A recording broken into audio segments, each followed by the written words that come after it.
Chicken ఘీ రోస్ట్‌ని యమ్మీగా, స్పైసీగా ఇలా try చేయండి. 300 గ్రామ్స్ వరకి చికెన్‌ని తీసుకొని ఉప్పు నీళ్ళలో వాష్ చేసుకొని ఈ విధంగా రెడీగా పెట్టుకోండి. ఇప్పుడు ఇందులోకి 1 టీ స్పూన్ అల్లం వెల్లుల్లి పేస్ట్, కర్రీకి సరిపడా సాల్ట్, పావు టీ స్పూన్ పసుపు, 1 కప్పు పెరుగు, అలాగే పావు చెక్క నిమ్మరసం కూడా పిండుకొని దీనినంతటిని చక్కగా కలుపుకొని పక్కన పెట్టుకోండి. స్టవ్ పైన పాన్ పెట్టుకొని వీడియోలో చూపిస్తున్న మసాలాలన్నీ వేసుకొని దోరగా వేయించుకోండి.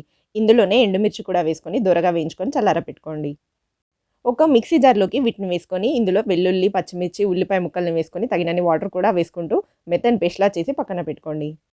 స్టవ్ పైన కడాయి పెట్టుకొని 3 టేబుల్ స్పూన్ల ఘీ వేసుకోండి. అందులో కరివేపాకు వేసుకొని మ్యారినేట్ చేసుకున్నటువంటి చికెన్‌ని కూడా వేసుకొని కలుపుకుంటూ ఉండండి. ఇందులో నుంచి వాటర్ రిలీజ్ అయ్యి వాటర్ అన్నీ ఇంకిపోయే వరకు మగ్గిచ్చిన తర్వాత మనం మిక్సీ పట్టి పెట్టుకున్నటువంటి పేస్ట్‌ని కూడా వేసుకొని కలుపుకుంటూ ఉండండి. దీనిని లో ఫ్లేమ్‌లోనే 10, 15 నిమిషాల పాటు కలుపుకుంటూ ఉండండి.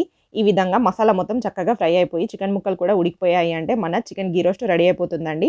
చివరగా కాస్త నెయ్యి కూడా వేసుకొని ఇందులోనే కొత్తిమీర అండ్ నిమ్మరసం కూడా పిండుకొని మరొకసారి కలుపుకొని స్టవ్ ఆఫ్ చేసుకున్నారు అంటే మన చికెన్ ఘీ రోస్ట్ రెడీ.